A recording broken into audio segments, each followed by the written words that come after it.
Okay, so with me today we have Jodie from Endometriosis South Coast. And as part of this year's Promote's Inspirational Women's Awards, Endometriosis South Coast would receive £2, so £2 from each ticket sold. Jodie, lovely for you to be here and speaking to me. So for all our listeners, could you just elaborate on the vision and the purpose of Endometriosis South Coast? We're set up to provide support and services to all people with endometriosis and adenomyosis. Okay, and how would one find you online? Do you have an office? And what sort of support does that entail? So we don't have an office yet. It's one of our dreams, but that'll be a little while down the road. We are on every single social media platform. We have a support group on Facebook, which is fantastic. We have about 750 members in there at the moment. It's very peer-to-peer support, which is lovely to see. And we have a webpage, endometriosissouthcoast.com. And how long when were you founded? Who founded it? Tell us the background story. We founded in 2019. I founded it because I was very aware that there wasn't enough support for people with endometriosis and adenomyosis. And we get this diagnosis of this big scary word, and then we're sent out into the world to sort of do our thing and get on with it. And 9 times out of 10, the people that are diagnosed don't even know what these words are. Sure, yeah. I've heard of endometriosis. I had it before. I don't know if I still have it, to be honest with you. But I had it before because of having really bad period pains. And when I did some research, it's around the lining of the womb, stuck to the tummy. It's like really, to our listeners, it sounds awful, but I haven't heard of the other adenomyosis. Yeah, so I think it would be good if we went into a bit of a mild explanation. Yeah. Obviously, we're not doctors, but these are issues that affect people. Yeah. So. I'm soon to be doctor. Are you? Yes, soon to be doctor. Wow, congratulations. Thank you. But endo, you do still have endo. There's no cure, unfortunately, at the moment. But yeah, just to jump on what you said, it's not the lining of the womb. Okay. It's tissue that is similar to the lining of the womb that grows outside of the womb. So it's been found in every single organ of the body now. Really? Yeah, up until a couple of years ago it had been found everywhere apart from the spleen, but there's now been a case of someone with endo of the spleen. Wow, I didn't know that. Yeah, so it's been found everywhere, in the eyes, in the nasal cavities. So it's not just a condition specific for women? No, and this is one of our main areas that we like to raise awareness of, is that it's not a women's condition, it's a people condition, it's a chronic inflammatory condition that affects the whole body. It's not a benign gynae condition. It affects everywhere, and it affects every aspect of somebody's life. Adenomyosis, on the other hand, it does affect the womb, and it's where the endometrium, which is the lining of the womb, implants into the womb wall, so into the muscle of the womb, and it grows there.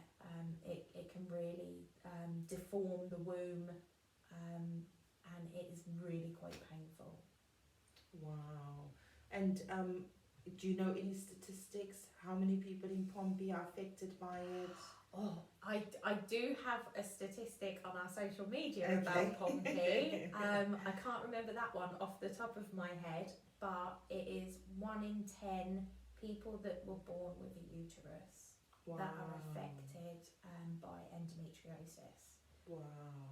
Yeah, it's And it can impact your day-to-day life, right? absolutely. People lose careers to the condition. They can't do their day-to-day work. They can't do what they want because of it. That people are losing weeks because of it every month. And is there any sort of medical cure? Is it just a matter of taking paracetamol and just... Yeah, that's what we're told, basically. Yeah. There's no cure. There's no real proper treatment for it. A lot of it is hormone based, so the contraceptive pill, the coil, they can put people into chemical menopause, but none of them really work. So a lot of people that we look after are living day to day on painkillers. Wow. And what sort of work so if I had to contact you via social media, how would you be able to help me? We can signpost you. We are very big advocates of holistic healthcare when it comes to endometriosis. So we can signpost you to pelvic health therapy. We are very big on mental health help as well, because there's a lot of acceptance that has to come with having a chronic condition. Yes.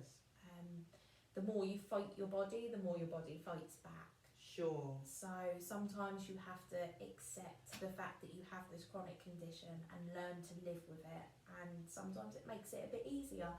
So talking therapy services can be really good in helping with that. Yes, yes. There are lots and lots of different things that you can do to be able to live with this condition every day, and we can help signpost you to these places. That's fantastic. And just to clarify, this is for all people. All people. We Good. are here for everybody. We Good. don't exclude anybody. Good. And also, so the money raised through the Inspirational Awards, how would it benefit the organisation? So at the moment we're putting together training packages to train more of me.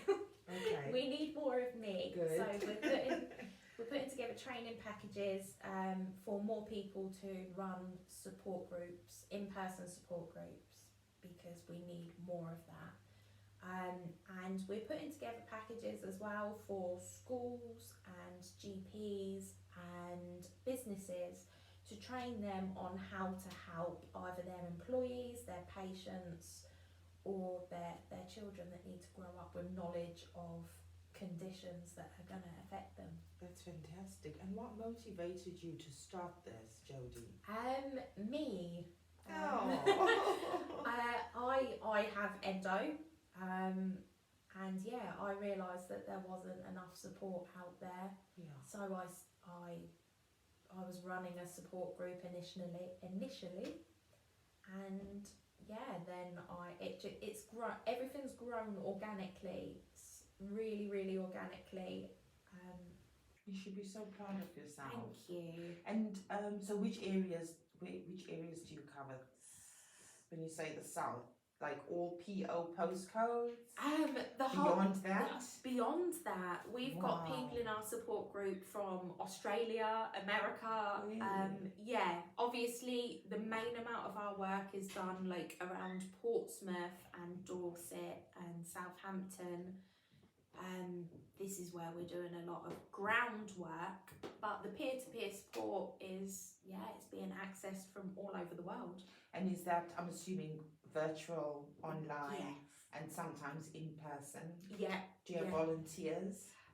We have a few volunteers now, which is great. And we've got a few events coming up this month because it's Awareness Month. So that's really, really cool as well. And what sort of advice would you give to our listeners if they know of someone or they're living with someone in their household that's struggling with endo? What advice could you give them? if they know it's endo, join a support group. Sure. Because honestly, you won't get any of the advice, any of the signposting from anywhere else. It's all peer to peer. That's how I learn everything, and it's where most people learn what's going on. If you haven't had the diagnosis yet, but you suspect you've got endometriosis or adenomyosis, a symptom diary. Keep a symptom diary. And what sort of things do people look out for in this? Whether your pain's cyclical, what pain you have, what symptoms you have, whether you have like heavy bleeding, whether you have clots, anything that you can think of, and anything that sort of changes, write it down every single day. Because if you can then go to your GP and have it in black and white, and have evidence of what's happening, they're more likely to listen to you. Yes. And also, I suppose if you've documented it over a period of time, you can see what's changing, what's fluctuating, whether, oh look, this has happened and it happened last month at exactly the same time. Like, is this an ovulation thing? Is it a menstrual thing? It's really, really helpful, because GPs aren't great with endo and adeno. They're not great with gynecological conditions, to be honest. So we don't expect GPs to know everything about everything, but they need to be able to signpost people effectively. And if they have everything in black and white and they can see it, it's easier for them to then refer you on to someone else. Yes. And I'd just like you to encourage our listeners. There may be someone listening and they're struggling. What sort of advice would you give them? If you're struggling, reach out to us. Even if it's not endo related, reach out to us. We may be able to signpost you to somewhere else. Yes. But the most important thing is, if you're struggling, go and see your doctor. Yes. Unfortunately, you may have to advocate for yourself. And it's hard. It's really hard. I've been to my GP and been turned away quite a few times myself. Like, I went to my GP at 11 and said, like, my periods are painful, my periods are heavy, like, what's going on? And I didn't get a diagnosis of endo till I was 29. Yeah, so you have to be persistent. Yes, you have to be very, very persistent. But the more people we have going to the GP and just being persistent, the earlier we might start getting diagnosis, because it's 7.5 years on average to get a diagnosis. That's really tough. And if someone's been there numerous times and they're not getting anywhere, can they call you for that peer-to-peer support? Yes, absolutely. Get in touch with us, and we'll talk to you. We'll give you some advice. Sometimes it's even changing your GP, asking to see a different GP. One of the best pieces of advice someone ever gave me, and it has stuck with me, is if a GP is refusing you help or refusing you a referral that you've asked for, is ask them to record it. Just use the sentence, I understand you're refusing me help, but can you write that in my notes that you have turned down my request? And 9 times out of 10, because they don't want to write that in your notes that they have refused help, they will do what you've asked them to.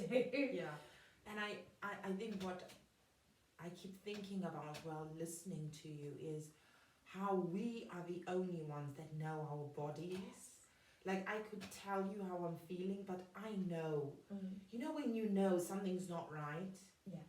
I think we all get there at some point. You wake up and you're like, no, I'm not feeling right. And then if I'm telling you that I'm not feeling right and you think, no, you're fine. I think sometimes it can have an impact on your mental health, can't it? Definitely. Because I'm just trying to make an effort to get help, and I know something's not right, and sometimes we just it's not working. I have to go, as you said, sometimes it takes over 7 years. That's a long time. Yeah. What sort of support is given where someone's mental health is just affected Yeah. by not being believed, not being heard? It's awful. And this is a conversation I have daily. I have it daily where people are just at their wits' end because they're not being believed. And it's awful, and it's something that I would love to change. Would love to change so much. But we've worked really hard as an organisation to get endometriosis recognised on the long-term conditions pathway through talking services now. Wow, congratulations. Thank you. It was really hard getting there, but it has been recognised now. So there is help out there for getting over. Well, not getting over, but getting to the point where you can go, okay, I wasn't believed, but I can get the help for that now. Yeah, and they're people that can work, but that can walk alongside you. Yes. And so they just need to make themselves known to yourself, your team, your volunteers. And I think it's so important to have organisations like yourself, because there's something really powerful with walking alongside someone and giving them the space to express how they're feeling physically, emotionally, and also the expertise of knowing where do I go for help, you know, because that in itself is like a minefield. So I think the work you're doing is fantastic. Thank you. So just I want to just